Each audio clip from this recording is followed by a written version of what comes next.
llamar la lista un ratito, porque eso sí nos dijeron que podemos hacer llamar la lista. No sé si esta es su primera clase virtual después de la pandemia.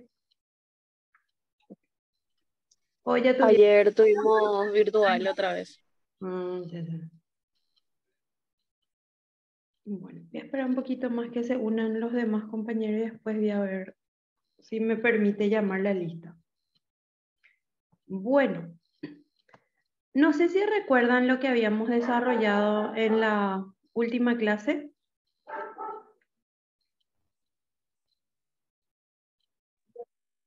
Sí, analgésicos, profe, una parte. Muy bien. Entonces habíamos empezado con lo que es el desarrollo de los analgésicos. Hoy vamos a ver un poquito más sobre esa parte, en realidad de manera más amplia. Voy a ir admitiendo las...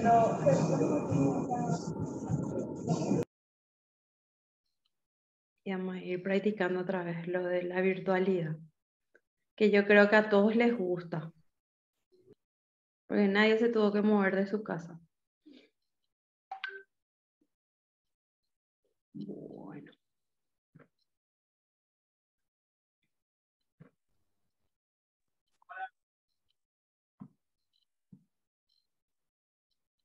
Ahí ya va.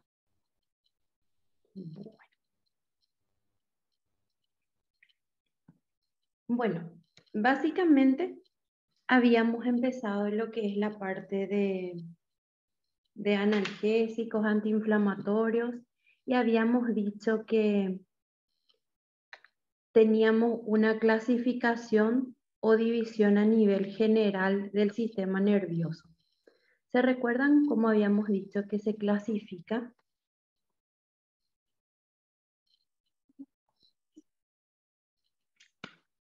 Central y periférico. Muy bien.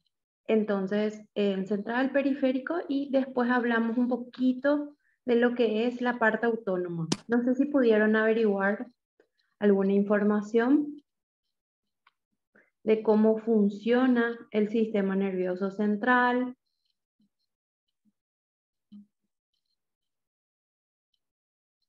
¿Cómo funciona o por cuál está compuesta, profe?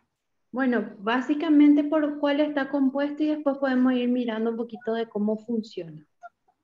El sistema nervioso central era por el encéfalo y la médula espinal.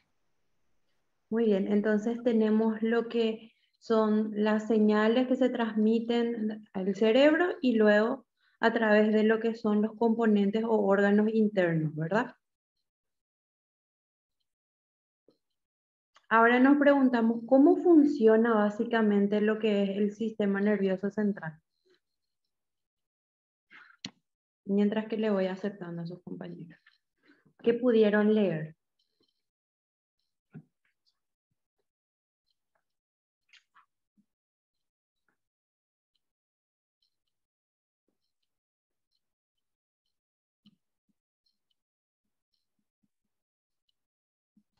Por los receptores sensitivos.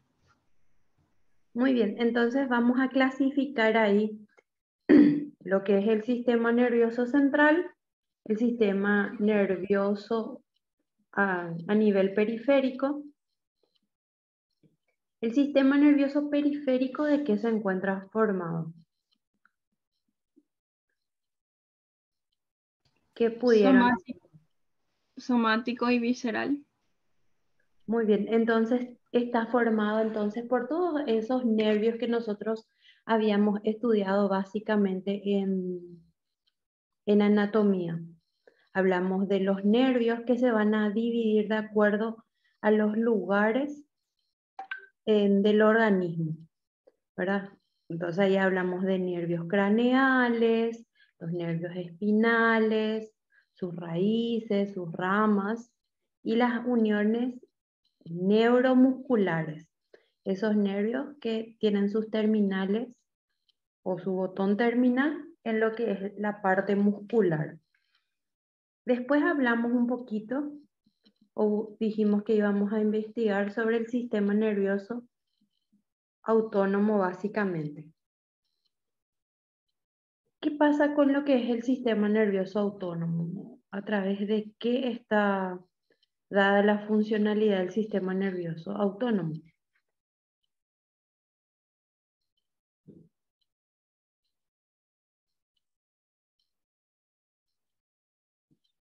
Vamos a hacer un repaso otra vez. Lo que es el sistema nervioso central está dado en lo que es el cerebro. Ahora nosotros hablamos en lo que es el sistema nervioso perdón, autónomo, básicamente el hipotálamo, el tronco cerebral y lo que es la médula espinal. El hipotálamo básicamente va a ser el que organiza por excelencia y controla todo lo que son las funciones de este sistema, que está correlacionado con un sistema neuroendocrino. Entonces nosotros habíamos dicho la vez pasada que el sistema nervioso autónomo no está dado por la voluntad y que básicamente todas las funciones o todo lo que son las actividades que se realizan dentro del organismo está dada por el simpático y por el parasimpático, que habíamos dicho que son básicamente las respuestas del sistema nervioso autónomo involuntarias. Ahora, esa respuesta va a ser mayor o menor dependiendo de si la respuesta es simpática o parasimpática, pero ese va a ser en otro momento lo que vamos a ir desarrollando de manera específica. Bueno, ¿por qué nosotros mencionamos esto, chicos? Porque los analgésicos van a influir en cada uno de los órganos. De repente nosotros hablamos en la semana pasada, justamente, sí, las semanas anteriores, de que nosotros teníamos una respuesta a la inflamación a través, voy a achicar este y voy a poner el otro, a través de la supresión de la acción de las prostaglandinas.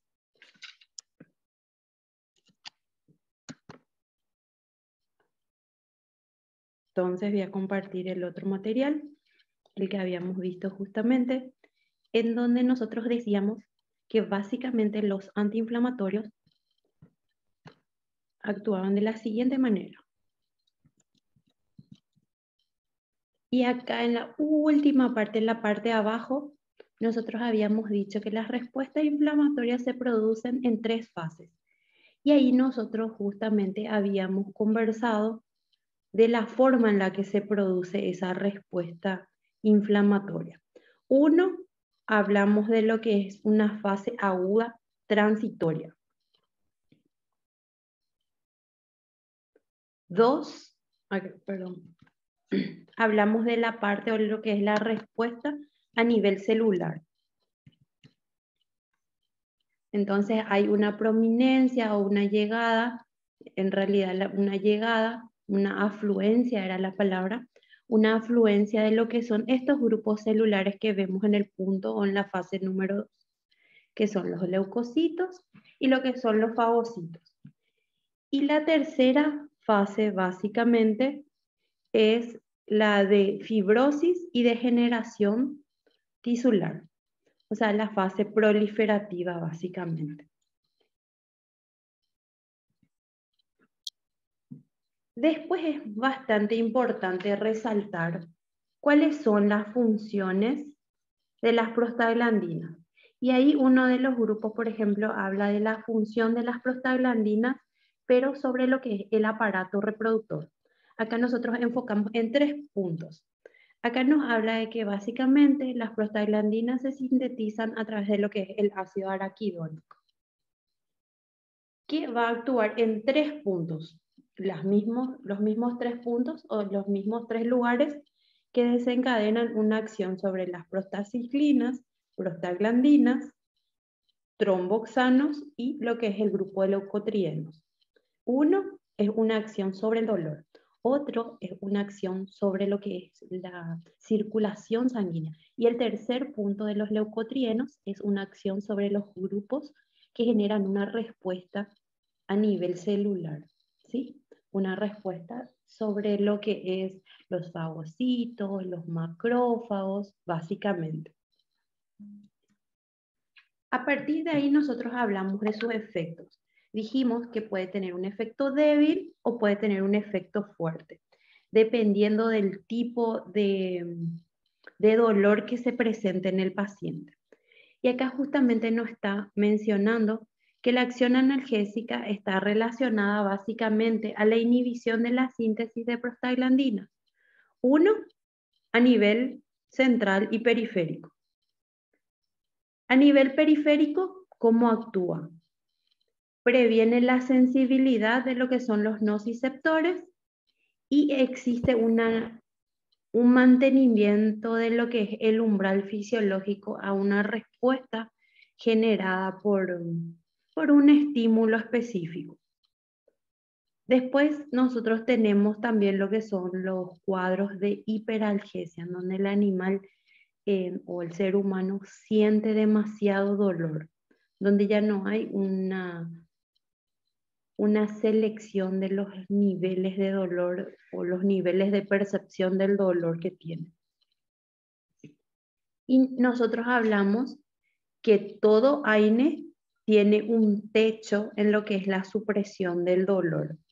Y acá en el último renglón nos habla justamente de que existe una escala del dolor, una escala de la respuesta al dolor que está dada en perros y en gatos, y es a través de lo que se da a través de lo que es la mímica corporal del animal.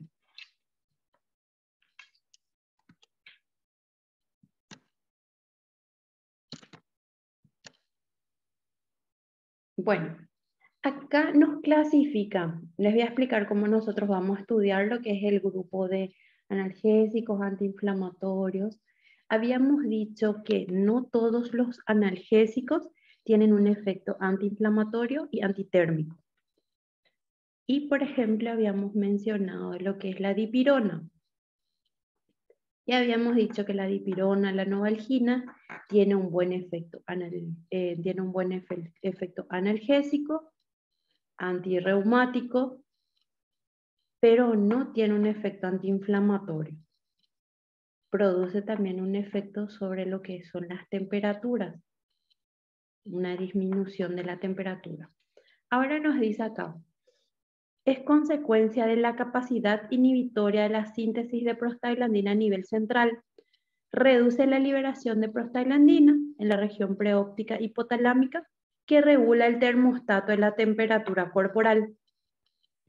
Bueno, entonces nosotros tenemos que básicamente el componente de lo que es la respuesta a un estímulo externo para lo que es la circulación, la temperatura y la respiración está dada en su mayoría de los estímulos a nivel del hipotálamo.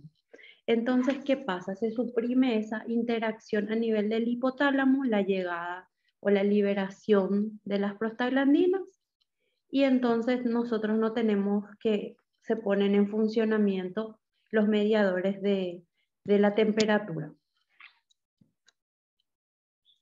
Ahí nos va a dar un ejemplo. Después hablamos de lo que son las propiedades analgésicas básicamente. Para mencionar las propiedades analgésicas nosotros tenemos que clasificar el dolor. Y esto nosotros ya hablamos de la clasificación del dolor. Lentos, lo que son moderados, lo que son de amplia intensidad o de baja intensidad. Ahora, ¿cómo nosotros vamos a clasificar o cómo vamos a determinar si son de baja, de alta o de intermedia? A través de lo que son los cuadros en donde se clasifican, por ejemplo, los dolores de baja intensidad como dolores viscerales, cefalea, mialgia y artralgia. Ahora, para dolores más intensos, dolores que están mediados por la acción periférica de lo que son los fármacos, no